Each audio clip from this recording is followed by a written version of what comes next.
السلام علیکم ورحمۃ اللہ وبرکاتہ۔ الحمد للہ رب العالمین والصلاة والسلام علی سید الانبیاء والمرسلین نبینا محمد وعلی آلہ وصحبہ اجمعین، اما بعد۔ یقول اللہ سبحانہ وتعالی الا تنصروه فقد نصرہ اللہ اذ اخرجہ الذین کفروا ثانی اثنین اذ ہما فی الغار اذ یقول لصاحبہ لا تحزن ان اللہ معنا۔ محترم و معزز حاضرین و حاضرات، الحمدللہ ما قبل سیکشن میں روافض، شیعہ اور اثنا عشریہ ان کے عمومی اعتراضات اور شبہات صحابہ پر کیا تھے، اس کا مختصر ذکر آپ کے سامنے کیا گیا، اور یہ بتایا گیا کہ ان کے جو اعتراضات ہیں یہ حقیقت سے خالی ہیں۔ ان کے اعتراضات محض ذاتی دشمنی، دل کا بغض، عداوت اور اس کے علاوہ منہج سلف صالحین سے اختلاف ہے، اور کچھ نہیں۔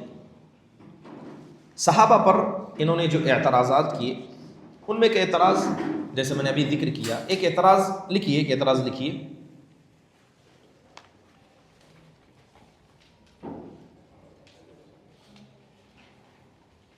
کہ صحابہ نے اہل بیت پر ظلم کیا ہے۔ شیعہ کے عام اعتراضات میں سے ایک اعتراض یہ ہے کہ جو اہل بیت ہیں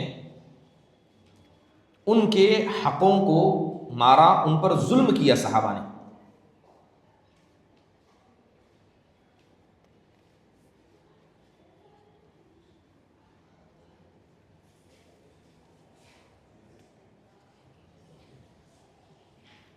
ٹھیک ہے، اب کیا ظلم کیا بتائیے؟ جب ان سے سوال کیا جاتا ہے تو حضرت ابوبکر کو سب سے پہلے نشانہ بناتے ہیں۔ کہتے ہیں کہ حضرت ابو بکر نے جب حضرت فاطمہ ان کے پاس آئی تھی اپنے ابا کی وراثت مانگنے، تو حضرت ابو بکر نے نہیں دیا۔ کیوں نہیں دیا؟ کہنے لگے کہ اللہ کے نبی کی حدیث ہے۔ کہا بیٹی کو حدیث نہیں معلوم اور آپ کو حدیث معلوم؟ مان لو حدیث ہے بھی، جب حضرت فاطمہ مانگنے آئی تو آپ کو دینا چاہیے تھا، نہیں دیا، ظلم کیے۔ تو اس لیے آپ دیکھیں کہ جتنے بھی بڑے بڑے اعتراضات ہیں سب کی جڑ لا کر حضرت ابو بکر سے جوڑتے ہیں۔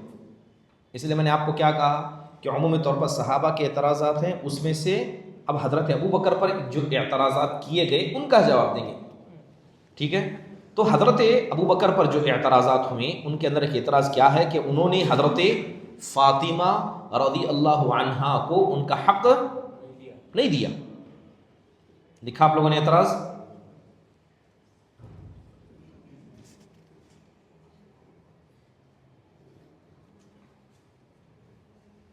چلیے اس کا جواب لکھیے۔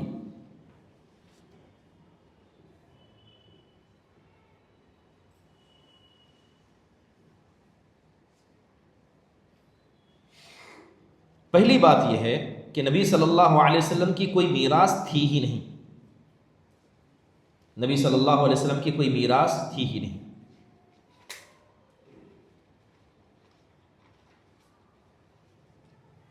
کیونکہ نبی جو کچھ چھوڑتے ہیں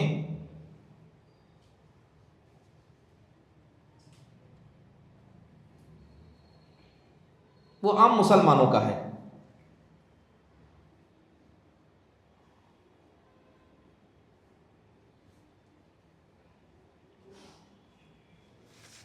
پہلا جواب تو یہ ہوا کہ انبیاء کی کوئی وارث نہیں ہوتا ہے، مال کا کوئی وارث نہیں ہوتا ہے، ٹھیک ہے؟ اب پہلی بات تو سمجھ میں آئی۔ دوسری بات یہ ہے ان کا کہنا کیوں نہیں دیے؟ اہل بیت سے نفرت کی وجہ سے نہیں دیے۔ کیا کہتے ہیں؟ کیوں حضرت ابو بکر نہیں دیے؟ یہ نہیں حدیث نہیں، یہ سب نہیں، اہل بیت سے نفرت تھی حضرت ابو بکر کو، اس لیے نہیں دیے، ٹھیک ہے؟ تو سب سے پہلی بات یہ ثابت کرنا پڑے گا کہ حضرت ابو بکر کو آل بیت سے نفرت تھی۔ کوئی ثابت کر سکتے ہیں اسے؟ حدیثوں سے بتائیے.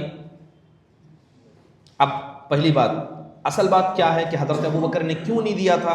کیونکہ تھی نہیں، جو چیز تھی نہیں اس کو دیں گے کیسے؟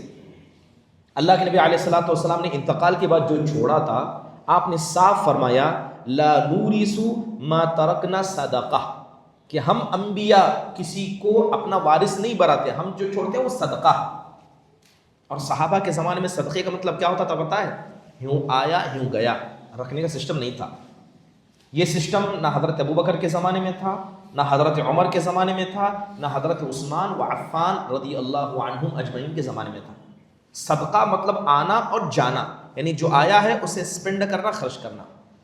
یہ جو بیت المال کا نظام ہے یہ اسی صدقے کی بنیاد پر چلتا ہے. جو آئے گا اسے خرچ کیا جائے گا. بیت المال یہ بینک نہیں ہے کہ سیو کرے محفوظ کرے. جیسے آج کل بہت سارے لوگ بیت المال چلاتے ہیں تو کیا کرتے ہیں؟ پہلا ماں جمع کرتے ہیں، جب کلیکٹ ہوگا تب اسپینڈ کریں گے. یہ بیت المال کا نظام نہیں ہے، آنا جانا. حضرت عمر کے زمانے میں، حضرت ابوبکر کے زمانے میں بیت المال کا جو سسٹم تھا کہ مسجد نبوی کے بازو میں ایک چھوٹا روم تھا، ٹھیک ہے. بعد میں جب مال زیادہ آنے لگا تو حضرت ابوبکر نے اسے مدینہ کے باہر میں ایک مسجد کے قریب اس کو کر دیا، ایک روم بنا دیا، وہاں رکھتے تھے. حضرت عمر کے زمانے میں مال کتنا زیادہ آیا؟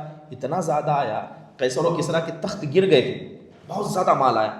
تو اتنا زیادہ ہو گیا، بتایا جاتا ہے کہ جتنا مسجد نبوی کی جگہ تھی اس سے دگنی جگہ کا بڑی جگہ خالی چھوڑی گئی تھی، اس میں مال ایسے لا کر ڈال دیا گیا تھا. سونا چاندی تکیے گدے سب لا کر پھینک دیے گئے تھے. اتنا جیسے روڈ پر رکھا ہوا ہے، کوئی لینے والا نہیں، کوئی چھینے والا نہیں.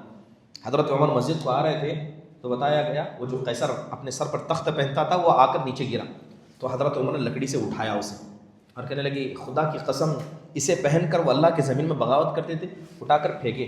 کہنے لگے راستے میں آ رہا، دباؤ اس کو اور ڈھکے لو. اتنا مال. اب دیکھیے حضرت عمر نے کیا کیا، اس مال کو لیا، جہاں جہاں مسلمانوں کی حکومت ہے وہاں بھجوایا اسے. کیونکہ مین ہوتا یہ ہے کہ جو کیپٹل سب سے بڑا بیت المال ہے، مین پیسہ وہاں آئے گا، وہاں سے ڈسٹریبیوٹ ہوگا. یہ نظام تھا حضرت عمر نے بنایا. تو یہاں سے وہاں گیا، یہاں تک کہ حضرت عمر نے حضرت ابو موسیٰ اشعری کو مال بھیجا. کہاں سے؟ مدینہ سے. ٹھیک ہے، مدینہ سے مال بھیجنے کے بعد ایک خط لکھا، کیونکہ مال جب یہاں سے نکلا ہے 1 مہینے بعد وہاں پہنچے گا. آج خط نکلا ہے 1 مہینے بعد پہنچے گا. تو خط اور اس کے علاوہ مال، اس کے بیچ میں 10 دن کا ڈفرینٹ تھا. تو گویا 10 دن پہلے مال پہنچے گا اور 10 دن کے بعد خط پہنچے گا. تو حضرت عمر نے خط لکھا اور کئی بہت زیادہ بھیجا تھا، اور کہنے لگے کہ میں نے جو تم کو مال بھیجا تھا، آج اگر اس میں سے ایک قرشہ، ایک ٹکڑا بھی بیت المال میں باقی ہے تو آپ مجھے جواب دیں گے کہ وہ کیوں بیت المال میں باقی ہے. آپ مجھے اس کا جواب دینا. یہ خط لکھ کر بھیجے. ادھر خط پہنچا تو کہا گیا الحمدللہ کل یہ سب ختم ہے، کچھ نہیں میرے پاس. بیت المال کا نظام ایسے ہی تھا. جب یہ قیصر و کسریٰ کا مال آیا تو بیت المال سے جو مال خرچ کرتے تھے سال میں 1 بار دیتے تھے، ٹھیک ہے. لیکن مال زیادہ آیا تو حضرت عمر نے کہا کہ مہینہ مہینہ بانٹا جائے. تو مہینہ مہینہ بانٹا جانے لگا، تب بھی بچ رہا ہے. کہا ہفتہ ہفتہ بانٹو، ہفتہ ہفتہ بانٹ رہے ہیں پھر بھی بچ رہا ہے. کہا روزانہ بانٹو، روزانہ بانٹو. تو ایک شخص آتے ہیں کہتے ہیں کہ آپ پورا مال بانٹ دیں گے، کل حکومت کو پریشانی آئے گی تو آپ کیسے اسے کور کریں گے؟ رکھیے، کل کے لیے تھوڑا بچا کر رکھیے. تو حضرت عمر غصہ ہو گئے، کہنے لگے کہ تم ہو تو انسان مگر تمہاری زبان میں شیطان بول رہا ہے. کہتے ہیں ہم اللہ کے بھروسے پر جیتے ہیں، اس مال کے بھروسے پر نہیں. ہاں، حکومتوں کو اللہ چلاتا، مال نہیں چلاتا. روزانہ بانٹے، صبح شام بانٹے. بتایا جاتا ہے کہ مال آنے کے بعد جب روزانہ بانٹا جانے لگا 3 دن کے اندر سارا مال بانٹ دیا گیا. یہ اصل بیت المال کا نظام ہے. مال آئے گا، بانٹنا رکھنا نہیں ہے. آج جائیے بیت المال کا حساب کیا معلوم، کیا بینک سسٹم ہے. ایک جگہ ہے بیت المال محمدیہ نام ہے اس کا، ہے جگہ کرناٹک میں. تو ان کے پاس چارٹ لگا ہوا ہے، گزشتہ سال 10 لاکھ بچے، اس سال 15 لاکھ بچے، الحمدللہ 35 لاکھ ان سیونگ. روزانہ غریبوں کو کتنا دے رہے ہیں؟ 1500، یتیموں کو 1700، بیواؤں کو یہ دے رہے ہیں. یہ بیت المال کا نظام صحابہ کے زمانے میں نہیں تھا. بہرحال جیسی اللہ کے نبی چھوڑے فوراً ختم، بانٹ دیا گیا. جب حضرت فاطمہ مانگنے، کب مانگنے آئی؟ بتایا جاتا ہے کہ اللہ کے نبی کے انتقال کے کئی دن بعد آئی تھی. رہا ہوگا تب تک مال سسٹم ہی نہیں تھا، آیا گیا ختم. نل کچھ نہیں تھا. یہ صحابہ کا موقف ہی ایسا تھا, آیا بانٹ دینا. تو بہرحال تو یہ اتنا لمبا ہسٹری سنانے کا مقصد یہ ہے کہ جو مال آتا تھا رکھتے نہیں تھے, فوراً بانٹ دیتے تھے اسے. بہرحال مال بانٹ دیا گیا. اب حضرت ابو بکر رضی اللہ عنہ کہاں سے دیتے جو تھا ہی نہیں تھے. ایک تو دینے کا حکم نہیں تھا, دوسرا ریالٹی میں تھا کیا, نہیں تھا, بانٹ دیے تھے, ہو گیا. تیسری بات لکھیے, کتنے جواب لکھیے آپ لوگ؟ کیا لکھے اس میں؟ تھی نہیں. ٹھیک ہے. نمبر 2, اگر حضرت ابو بکر غلط ہوتے,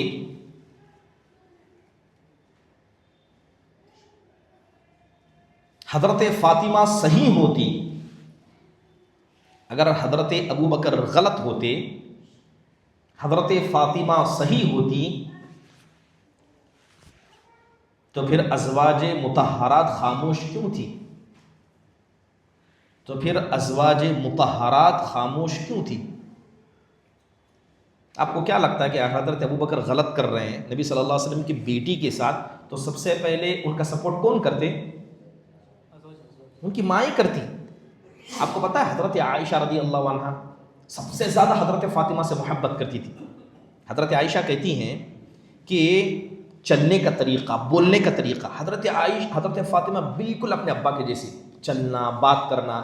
حضرت عائشہ کہتی ہیں کہ جب حضرت فاطمہ آتی, میں کبھی حضرت فاطمہ کو دیکھتی, اللہ کے نبی دونوں جیسے بات کرنے کا طریقہ, باپ بیٹے کا. ہاں, اللہ کے نبی جب فاطمہ آتی, اللہ کے نبی اتنا خوش ہوتے اپنی چادر نکال کر بٹھاتے تھے بیٹی کو, بڑی خوشی سے استقبال کرتے تھے. کہتی ہیں کہ جب اللہ کے نبی دنیا سے چلے گئے, ہم حضرت فاطمہ کو دیکھ کر اپنے دل کو تسلی پہنچاتے تھے, ان کو دیکھ کر نبی صلی اللہ علیہ وسلم کی یاد میں. آپ کو لگتا ہے کہ یہ اتنی محبت, حضرت ابو بکر ظلم کر رہے ہیں, حضرت عائشہ خاموش, اور مسجد سے سب سے قریب گھر حضرت عائشہ کا, کھڑکی ایک تھی. بس آپ اللہ کے نبی صلی اللہ علیہ وسلم کیا کرتے, اعتکاف میں مسجد کی کھڑکی سے حضرت عائشہ کے روم میں سر ڈالتے تھے, حضرت عائشہ اندر سے تیل لگاتی تھی. اللہ کے نبی گھر میں, لیکن سر حضرت عائشہ کے کمرے میں, اتنا بیچ میں دیوار, کچھ بھی نہیں. آپ کو لگتا ہے کہ خاموش ہوتی؟ اتنا سب ہرگز نہیں ہوتی. ان سب کو معلوم تھا, اور روایت حدیث سے سب سے زیادہ کس کو پتا تھی؟ حضرت عائشہ رضی اللہ عنہ. کچھ نہیں بولے کیونکہ معلوم تھا جو ہے ہی نہیں وہ دیں گے کیا. ٹھیک ہے, کیا لکھا دوسرا جواب لوگوں نے؟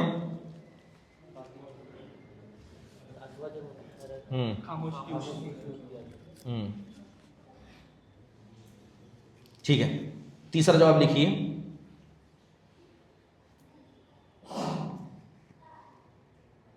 کہ حضرت عائشہ رضی اللہ عنہا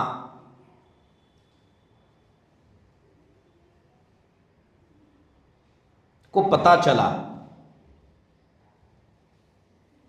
کہ نبی کی بعض بیویوں نے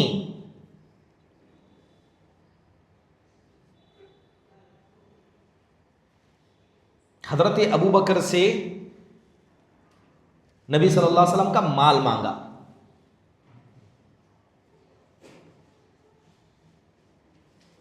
تو حضرت عائشہ نے ٹوکا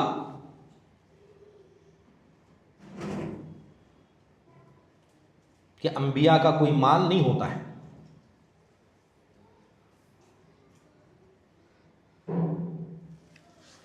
اب شیعہ کے اعتراضات یہ ہیں کہ یہ روایت حضرت ابو بکر نے کی ہے.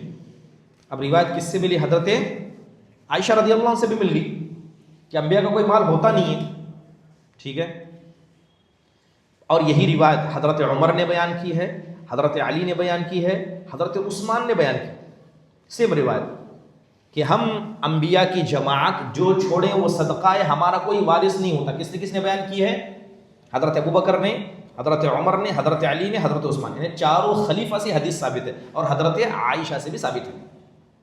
اب حضرت علی کے بارے میں کیا بولیں گے آپ؟ حضرت علی نہیں لڑے اپنے حق کے لیے, بلکہ عشرہ مبشرہ سب نے روایت بیان کی ہے. اس میں حضرت ابو بکر بھی ہیں, ٹھیک ہے, یہ حضرت ابو ہریرہ رضی اللہ عنہ بھی ہیں, اگرچہ عشرہ مبشر نہیں ہے. تو بتایا جاتا ہے, تو پتہ یہ چلا کہ سارے صحابہ میں یہ بات معروف تھی. ٹھیک ہے. تیسرا جواب, کتنے جواب لکھے؟ 3. نمبر 4,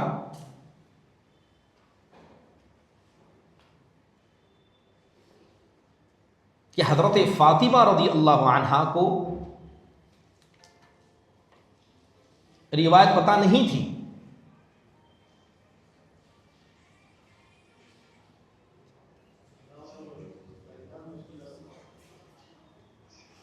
جب انہیں پتا چلا تو وہ خاموش ہو گئی.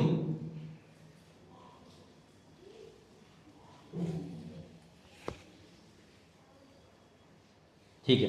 اب رہا یہ مال کا جو مسئلہ ہے، بہت سارے روافظ، شیعہ نے روافظ، یہ قرآن کی آیتوں سے دلیل لیتے ہیں.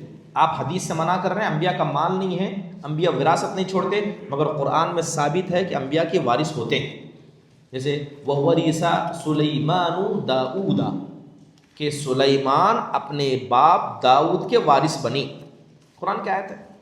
فَهَبْ لِي مِن لَّدُنْكَ وَلِيًّا يَرِثُنِي وَيَرِثُ مِنْ آلِ يَعْقُوبَ وَاجْعَلْهُ رَبِّ رَضِيًّا. حضرت زکریا نے دعا کرتے ہوئے کہا اے اللہ تو مجھے ایک ایسی اولاد عطا کر جو میرا وارث بنے اور میرے باپ آل یعقوب کا وارث بنے اور اسے تو راضی ہو جائے. تو دو آیتیں ملیں کہ نہیں؟ پہلی آیت میں حضرت داؤد کے وارث کون بنے؟ حضرت سلیمان بنے.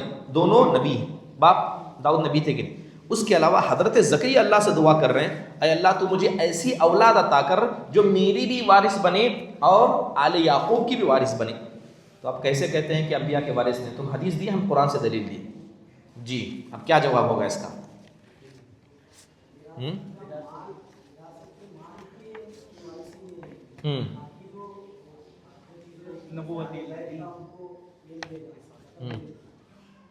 یہ قرآن کی جو آیتیں ہیں نا، کہتے ہیں کہ القرآن یفسر بعضہ بعضا، قرآن آپس میں ایک دوسرے کی تفسیر کرتا ہے.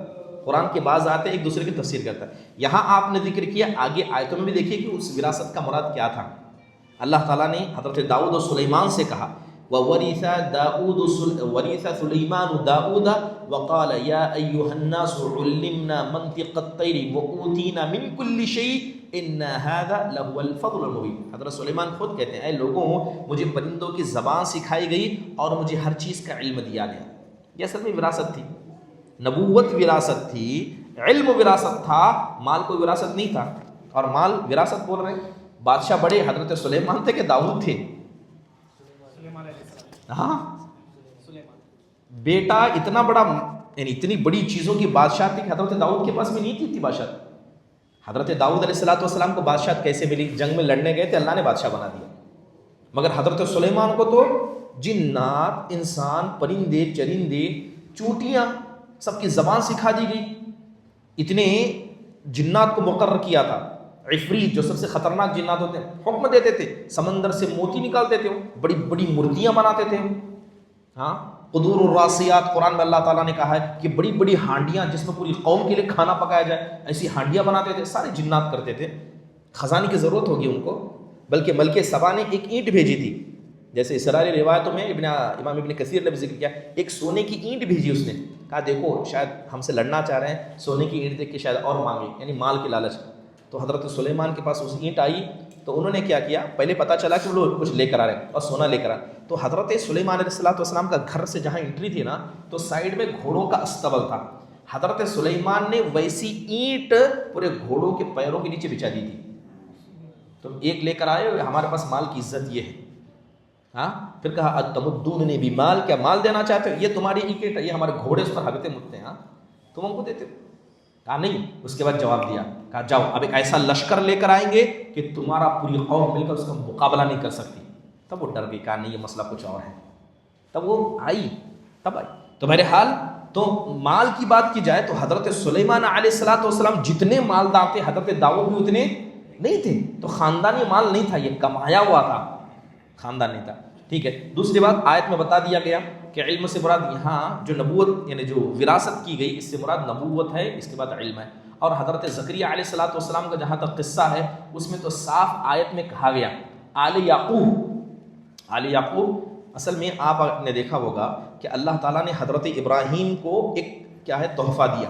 وہ تحفہ یہ تھا کہ حضرت ابراہیم کے بعد جو بھی نبی بنیں گے وہ آپ کے اولاد میں سے ہوں گے. پورے حضرت ابراہیم پر کوئی بھی نبی آیا، حضرت ابراہیم کے خاندان میں سب خاندان کے تھے. ایک تحفہ حضرت ابراہیم علیہ السلام کو اللہ تعالیٰ کی طرف سے انعام. اب حضرت ابراہیم کے کتنے بچے تھے؟ دو. کون کون؟ حضرت اسماعیل، حضرت اسحاق. یہ جتنی بنی اسرائیل ہے نا، حضرت اسحاق، حضرت یعقوب سے حضرت یوسف، اس کے بعد نیچے آپ جائیں گے ٹھیک ہے، حضرت موسیٰ آتے ہیں، پھر حضرت موسیٰ کے بعد یہ حضرت داؤد، حضرت سلیمان آتے ہیں، پھر اس کے بعد حضرت عیسیٰ، یہ سب حضرت اسحاق علیہ الصلوۃ والسلام سے، اور حضرت اسماعیل سے کوئی نبی نہیں آیا، سیدھے اللہ کے نبی علیہ الصلوۃ والسلام آئے۔ تو نبی صلی اللہ علیہ وسلم حضرت اسماعیل سے ہیں، اور حضرت اسحاق سے بنی اسرائیل کے سارے انبیاء ہیں، ٹھیک ہے۔ تو جتنے انبیاء حضرت ابراہیم کے بعد آئے، کوئی کس میں آئے؟ حضرت ابراہیم کی نسل سے آئے، یہ تحفہ تھا۔ تو بہرحال تو حضرت داؤد، آل داؤد جس کو کہا گیا، یہ پورا مال کا وراثت نہیں تھی، بلکہ کس کی وراثت تھی؟ کس کی وراثت تھی؟ نبوت۔ اب حضرت زکریا کی بات آئی، حضرت زکریا کیا کرتے تھے؟ نبی تھے۔ کیا کام کیا کرتے تھے؟ بڑھئی کا کام کرتے تھے۔ بڑھئی بولتے ہیں لکڑی، رندہ مارتے لکڑی پر، لکڑی کو کاٹ کر رندہ مارتے نہیں، وہ کام کرتے تھے حضرت زکریا۔ بہت مال تھا، شاید وراثت مانگ رہے مال کی۔ امام بخاری رحمہ اللہ نے کہا کہ حضرت زکریا روزانہ محنت کر کو کھاتے تھے، کھانے کے لیے محنت کرنا پڑتا تھا، اور کہیں گے کہ میرے مال کا وارث میرے بیٹے کو بنا دے، یہ کیسا مذاق ہے؟ تو حقیقت میں آیتوں کو سمجھنا پڑے گا، ٹھیک ہے۔ تو امام بخاری نے کہا ہے کہ حضرت زکریا روزانہ نجار کا کام کرتے تھے، اور اتنا کماتے تھے جتنا کھانے کے لیے کافی ہو۔ تو اس سے پتہ چلا کہ مال کی دعا تو انہوں نے نہیں کی تھی، بلکہ اس کے اندر دوسری جگہ کہا گیا یرثنی یرث من آل یعقوب، یعنی میرے پاس جو تو نے علم دیا ہے اور آل یعقوب کو جو علم دیا ہے، اس علم کا تو وارث بنا۔ اور اسی سے امام قرطبی نے مسئلہ اخذ کرتے ہوئے کہا کہ کبھی بھی انسان کو اولاد اس لیے نہیں مانگنی چاہیے کہ میرے مال کا وارث بنے گا، اللہ تعالیٰ ایسا ہی اولاد دے گا جو تمہارے مال کی چاہت رکھے گا۔ اللہ سے ایسی اولاد مانگو جو ہمارے لیے خیر کا وارث بنے، ہماری بات خیر کو پھیلائے، ہمارے لیے صدقہ جاریہ ہو۔ انما الاعمال بالنیات، جیسے نیت ہوگی اسی نیت کی بنیاد پر اللہ فیصلے کرتا۔ اولاد مانگنا تو کیسے؟ جیسے حضرت زکریا نے مانگی، اللہ میرے علم کا وارث بنا، ٹھیک ہے۔ حضرت یعقوب نے اولاد سے اللہ سے دعا مانگی اولاد کے لیے، ماں اس کی علم کی میراث مانگی، ٹھیک ہے۔ تو اتنی بات سمجھ میں آئی۔ تیسری اہم بات یہ ہے کہ یہ اعتراض تو ختم ہوا کہ قرآن کی آیتوں سے جو دلیل لیا گیا، اصل میں یہاں مراد کیا ہے؟ علم کی میراث ہے اور نبوت کی میراث مراد ہے، ٹھیک ہے۔ اب ایک اہم بات، میراث کا حقدار سب سے پہلے کون ہے؟ بیوی بچے ہیں کہ اولاد ہیں؟ سب سے پہلے میراث جب تقسیم کی جاتی ہے تو پہلے بیوی کو ملتی ہے یا پہلے بیٹی کو ملتی ہے؟ بیوی کو ملتی ہے۔ کیا لگتا ہے؟ تقسیم ہوتا ہے میراث، جانتے ہیں میراث تقسیم ہوتی ہے؟ ہاں، میراث سب سے پہلے قریبی وارث کو ملتے ہے، سب سے قریبی وارث۔ بیوی زیادہ قریب ہے کہ بچے؟ سب سے پہلے بیوی کو ملتی ہے میراث۔ بچے عصبہ میں ہوتے ہیں، عصبہ مطلب بقیہ مال لینے والے، لڑکا ہے ایک لڑکی ہے، تو لڑکی کا حصہ طے ہے، لڑکا بقیہ سب لے جاتا ہے، تو جو بچا ہوا ہے ان کو ملتا ہے، لیکن سب سے پہلے بیوی کو تقسیم ہوتا ہے۔ اب میراث کی تقسیم ہوگی تو پہلے کسی دینا چاہیے تھا؟ نبی صلی اللہ علیہ وسلم کی بیویوں کو، اس کے بعد حضرت فاطمہ کو دیے بیویوں کو، تو حضرت فاطمہ کو کیسے دیتے؟ سمجھ میں آئی بات ہے؟ جب بیویوں کو نہیں دی جو تم سے زیادہ، یعنی حضرت فاطمہ سے زیادہ حقدار تھے، تو حضرت فاطمہ کو کہاں سے ملے گا؟ تو یہ بھی میراث کے تقسیم میں حصہ تھا ہی نہیں، ٹھیک ہے۔ تو بہرحال یہ اعتراض کی کوئی وجہ ہے ہی نہیں ہے، سمجھ میں آیا اعتراض اور اس کا جواب؟ چلیے، حضرت ابوبکر پر جو اعتراضات کیے گئے اس میں ایک اعتراض یہ بھی ہے، لکھیے۔ تو پہلا حضرت ابوبکر پر اعتراض کیا تھا کہ انہوں نے حضرت فاطمہ رضی اللہ عنہا کو ان کا حق نہیں دی، یعنی آل بیت کو صحابہ نے ظلم کیا، ستایا۔ ایک حضرت ابوبکر پر اعتراض یہ ہے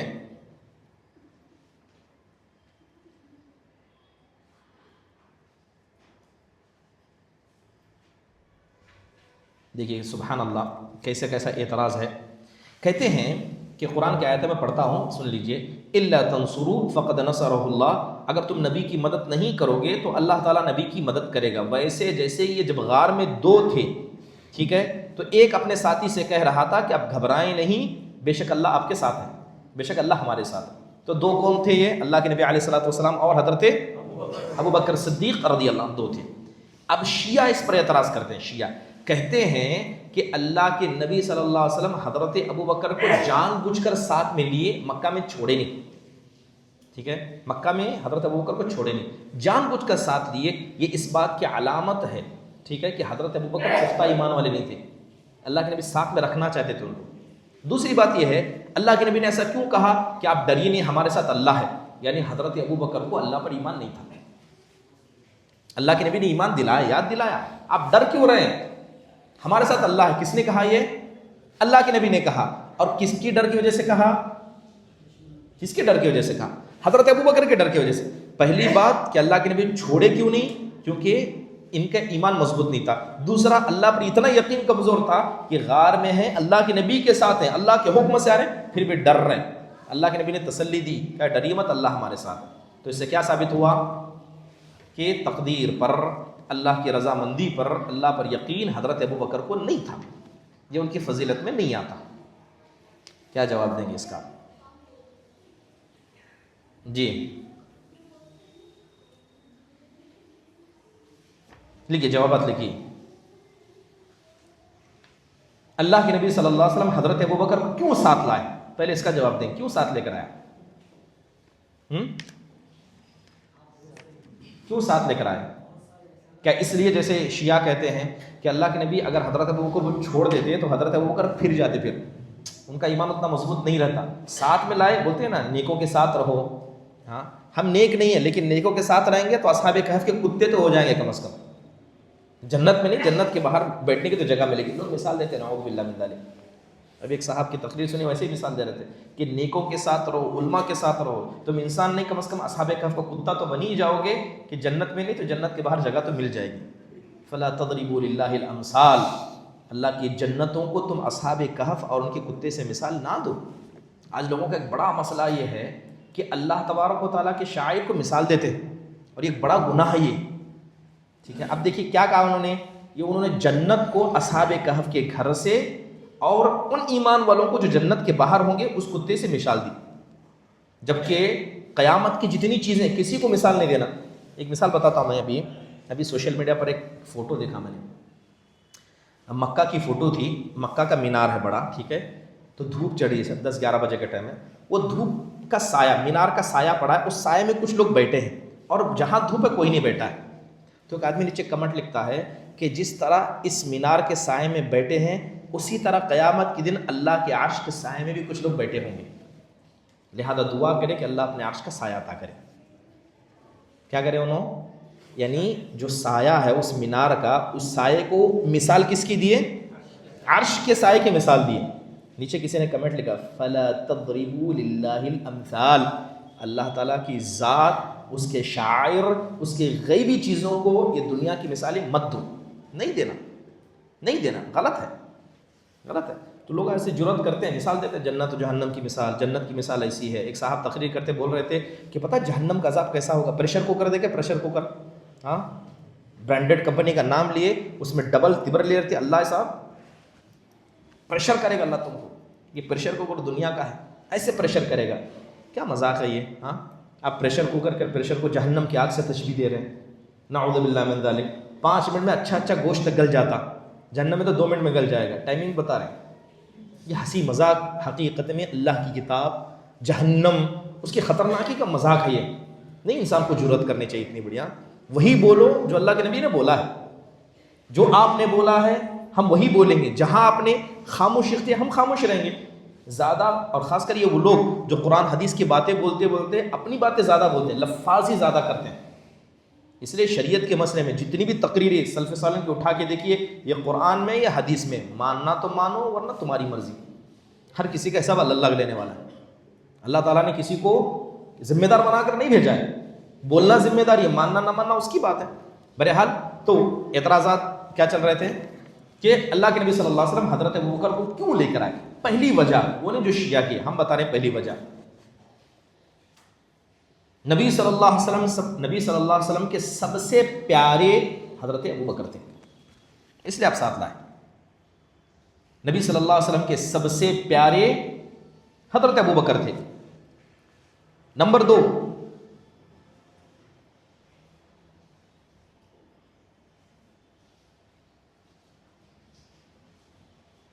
کہ نبی صلی اللہ علیہ وسلم کے بعد سب سے سخی، بہادر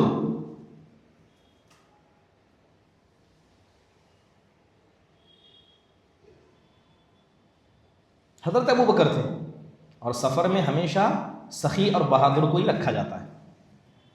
سفر میں خرچ کرنے والا ہونا، مسئلے ہوئے تو لڑنے والا ہونا. ضروری نہیں کہ لڑائی پیدا کی جائے، لیکن بہادری ضروری ہے، اور اللہ کے نبی اس لیے چنے. آپ کو پتہ ہے کہ رافضہ یہ انکار کرتے ہیں، کہتے ہیں مانتے ہی نہیں کہ اللہ کے نبی صلی اللہ علیہ وسلم کے بازو میں حضرت ابو بکر کو دفنایا گیا. کہتے ہیں جھوٹ ہے، مانتی ہی نہیں. حضرت عمر کو دفنایا گیا، مانتی ہی نہیں. کہا نہیں، جب حضرت عثمان علی کو دفنایا گیا تو حضرت ابو بکر عمر کو کیسے دفنایا جا سکتا ہے؟ یہ جھوٹ ہے. بولتے جھوٹ ہے، ہم کو دکھاؤ ہم مانیں گے. مانتی ہی نہیں.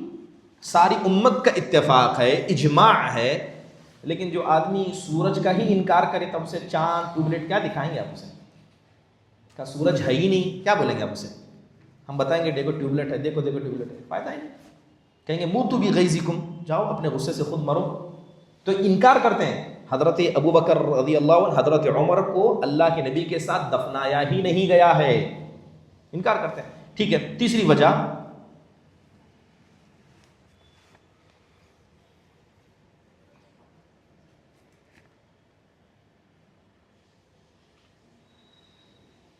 مشرکین مکہ تک کو یقین تھا،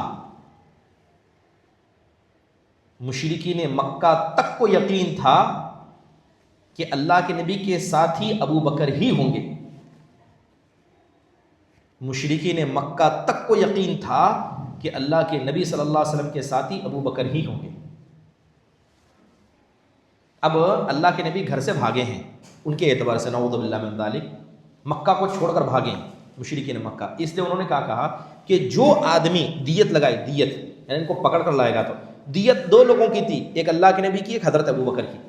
دونوں کی دیت کنفرم نہیں کہ دونوں گئے ہیں. یہاں تک کہ ابو جہل آیا، کہاں آیا؟ حضرت ابو بکر کے گھر آیا.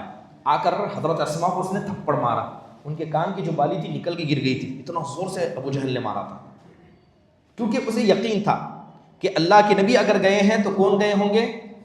حضرت ابو بکر کنفرم گئے ہوں گے. یعنی مشرکین مکہ کو کنفرم ہے کہ اللہ کے نبی کے سب سے بہترین ساتھی ابو بکر ہیں، لیکن ان شیعہ کو نہیں یقین ہے کہ اللہ کے نبی علیہ الصلوۃ والسلام کے ساتھی حضرت ابو بکر ہو سکتے ہیں. اب آپ کو کیا لگتا ہے، سفر میں انسان دوست کو لے جاتا ہے یا دشمن کو لے جاتا ہے؟ یہ دوست مشرکین مکہ مانتے تھے، لیکن شیعہ کہتے ہیں نہیں، اللہ کے نبی کے دشمن تھے، ایمان والے نہیں تھے، انہوں نے ساتھ میں رہنا بول کر لے گئے. یہ شیعہ کہتے ہیں. نعوذ باللہ من ذالک. چلیے چوتھا جواب لکھیے.